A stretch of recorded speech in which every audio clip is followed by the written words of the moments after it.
Dicen que la moral cristiana ayuda al funcionamiento de la sociedad. ¿Tú qué opinas de eso? Y también cómo ves la situación de México debido a carteles. La moral cristiana tiene muchísima influencia de la moral estoica, pero muchísima. Antes de que los primeros cristianos se pusieran de acuerdo sobre cuál va a ser el dogma que iba a regir a la religión naciente, te estoy hablando del siglo III después de Cristo, antes de que se pusieran de acuerdo en un concilio todos los que iban a determinar qué iba a ser esta religión cristiana, antes de eso, el estoicismo ya tenía 500 años. Como ya lo expliqué al principio, el estoicismo como una filosofía práctica ante la vida, implica también normas éticas. Por ejemplo, decía Marco Aurelio que lo que le conviene a la colmena, le conviene también a la abeja. Como diciendo, a las sociedades les conviene bien que todos los individuos no solamente piensen para ellos mismos, sino que piensen para un bien común. Bien, todo esto lo va a tomar también el cristianismo, porque gran parte de la filosofía griega se mezcló en ese momento con la helenización romana. El imperio romano en aquella época pues ya estaba más extendido, y sobre todo los movimientos religiosos cristianos que también se habían unido con el imperio romano. Constantino había hecho esta fusión. Constantino, siglo III. En aquel momento el imperio romano estaba en declive, Constantino estaba a cargo de él, y entonces adopta también las ideas cristianas que por un lado gustaban a la gente, no solo porque implicaban pues una conexión con algo más espiritual, con un Dios que ayuda a sus hijos en el mundo y que además dio a su Hijo Jesucristo para que pudieran ser salvos, sino que también muchos griegos y helénicos de aquel siglo III estaban de acuerdo con mucha de la ética, porque venía también Aristóteles allí, Platón y Sócrates. O sea, los tres grandes monstruos de la filosofía griega, sus ideas se transmitieron a los primeros teólogos de la religión cristiana. Tienes a San Agustín de Hipona. San Agustín en el siglo III o IV ya estaba incluyendo, por un lado, la parte filosófica y por el otro lado, la parte religiosa. A partir de San Agustín, los teólogos de la religión católica comienzan a desarrollar también la ética cristiana, fundamentada principalmente en la ética griega. Basta que leas, por ejemplo, Ética para Nicómano de Aristóteles para que te des cuenta de la similitud de lo que propone Aristóteles con la propia religión católica. Entonces, si tuviéramos que rastrear toda su parte histórica de lo que hoy representa la moral cristiana, pues tendremos que tocar necesariamente base con los antiguos griegos. Por eso es que a veces se enaltece a los griegos como la base fundamental de una filosofía y una moral en todo el mundo, o principalmente, si lo quieren ver así, en Europa.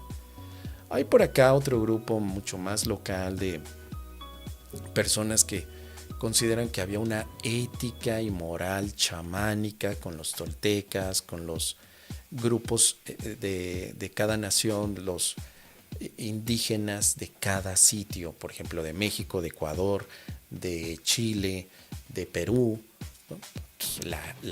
La ética de los incas, la ética de los náhuatl o de los aztecas, la ética de los pueblos incluso en el norte de América, de los diferentes grupos apaches que se pueden encontrar. Bueno, también está esa contraparte acá. Se dice que mucha de la ética estaba allí, o mucha moral ya estaba allí, y que se empezó a sincretizar cuando empezó toda esta expansión del cristianismo por todo el mundo. O sea, podríamos ver hoy, querida Mons, es muy difícil decir que la religión católica ha planteado su moral en el mundo, porque a su vez se nutrió con muchas culturas del mundo, que incluso hoy tienen muchos aspectos de impacto. No es tan simple decirlo, y aunque Nietzsche fue un filósofo que criticaba a la moral cristiana en el siglo XVIII, también criticaba a la moral estoica. Y él sabía perfectamente la relación que había entre la moral cristiana y la estoica. Para Nietzsche era horrible que un estoico tuviera que aceptar las situaciones que la vida le da. Nietzsche estaba en contra de esto.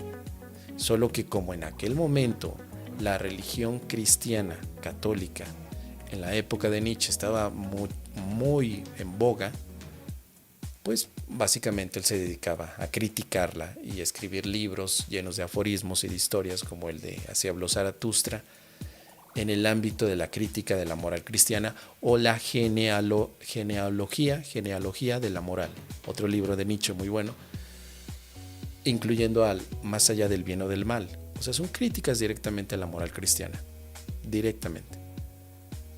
El que hoy tengamos la moral cristiana por todos lados no es realmente una base que hemos tomado en nuestro día, porque hoy conocemos incluso adaptaciones de la propia moralidad o de la ética. Nos hemos adaptado, o sea, no nos rige necesariamente la ética cristiana, sino que nosotros estamos adoptando nuestra propia ética, la ética que implica las redes sociales. Estamos haciendo una ética ante las redes sociales. No es bueno que en redes sociales pongas la foto de tu hijo. Eso es un aspecto de ética. No lo dice la Biblia. Ese ejemplo que te pongo de no publicar la foto de los menores de edad, ¿de dónde sale? No viene ni de los griegos, ni tampoco viene de los romanos, ni de los chamanes, ni de los cristianos. ¿De dónde viene esa ética? La estamos generando. Es una ética actual. Luego está la ética que se está colocando también en las inteligencias artificiales.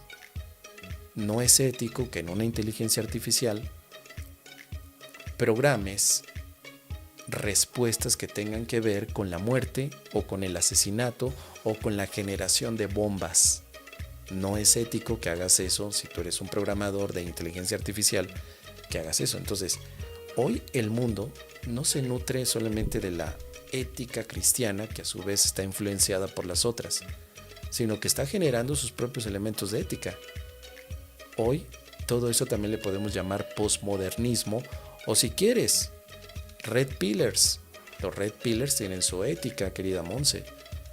La ética en la que deben de tratar a ellos mismos, deben de tratarse de una manera mejor o excelente que como son tratados por las damas.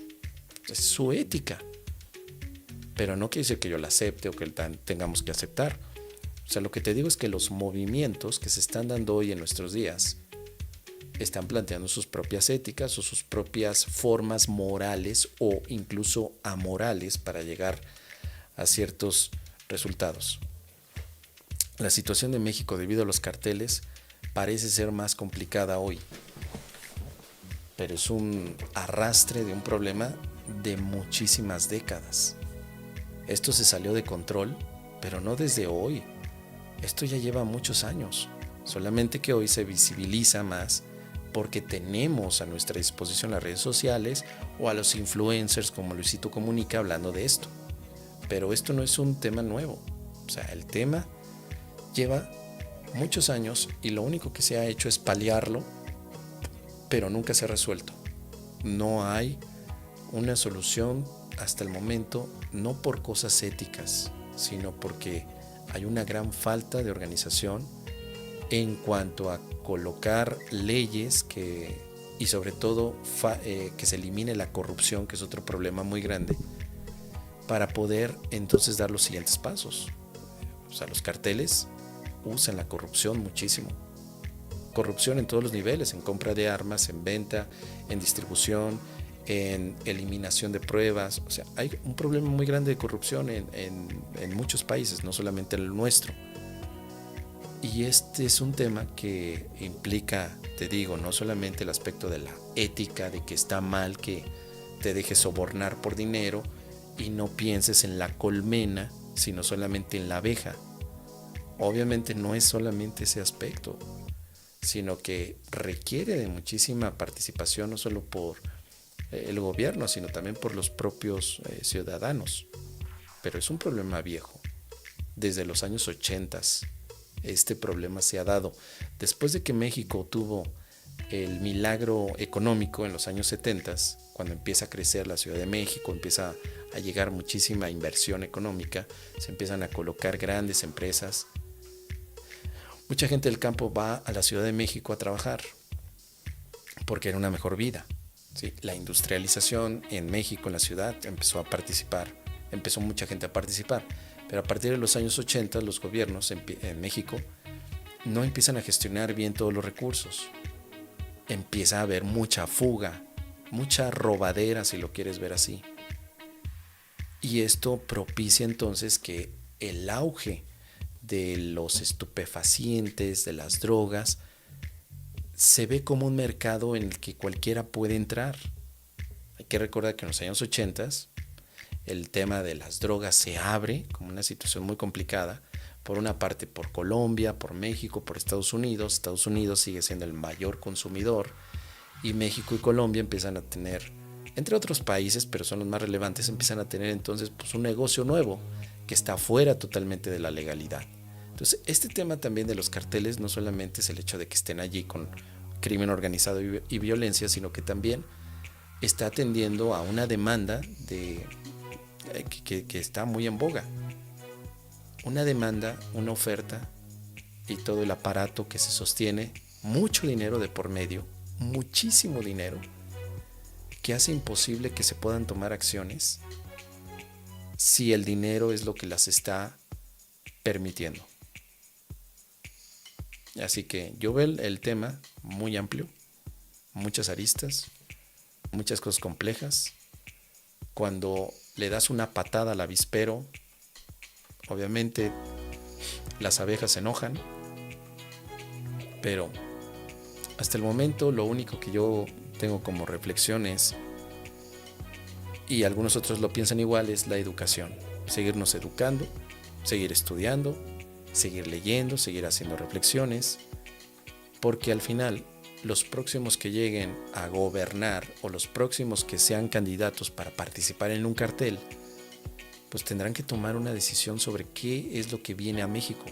Si alguien los carteles se mantienen por esta oferta y demanda de la que estoy diciendo, pero también porque hay manos que lo están haciendo. Manos, al principio fue personas que querían el dinero rápido porque no tenían otra cosa. Estuvieron ahí jóvenes, entraron. Y ahora, por la obligación, los carteles obligan a los jóvenes a que se metan allí a ese tipo de actividad. La obligación los obligan, pero a veces por engaño, a veces por una desaparición. O sea, es una situación tan complicada que no se sabe ni por dónde empezar. Siempre yo considero que lo importante es la educación, el pensamiento crítico, la reflexión y el fomento a una unidad y un trabajo en equipo. Fomentar la unión dentro de nuestras diferentes culturas. No vernos como si fuéramos dueños de un lugar, sino más bien como visitantes de ese lugar. Y los mexicanos somos mucho de que es mi México, es mi lugar, es mi Cancún, es mi Acapulco, es mi comida. Y a veces eso te lleva a decir, bueno, pues como es tuyo lo puedes deshacer. Pero México es un lugar en el que habitamos, al igual que otra parte del mundo. No nos pertenece. Nuestra cultura a veces es demasiado egoísta y considera que es su país. No es mi país. Es un país en el que vivo y en el que respeto también y en el que convivo y cohabito con otros. Como no pensamos de esta manera de forma tradicional, pensamos solamente en nuestro propio beneficio. Así que esta es mi opinión. Obviamente no estoy dando soluciones porque este tema es muy complicado, pero sí te doy mi opinión, querida Monse, un poco más ampliada de lo que a veces lo comento, con la intención de que no te quedes únicamente con que yo te responda, es que todo es una ilusión y que la mente lo está creando o imaginando, sino son cosas que sí me preocupan, pero que al mismo tiempo digo, ¿qué puedo hacer al respecto? Pues sigo con este programa. tal vez desde un privilegio, tal vez desde una suerte, pero sí con el compromiso de por lo menos relacionarme bien con los que tengo a mi alrededor y seguir estudiando para tomar decisiones para la colmena. ¿Qué te parece, querida Monse?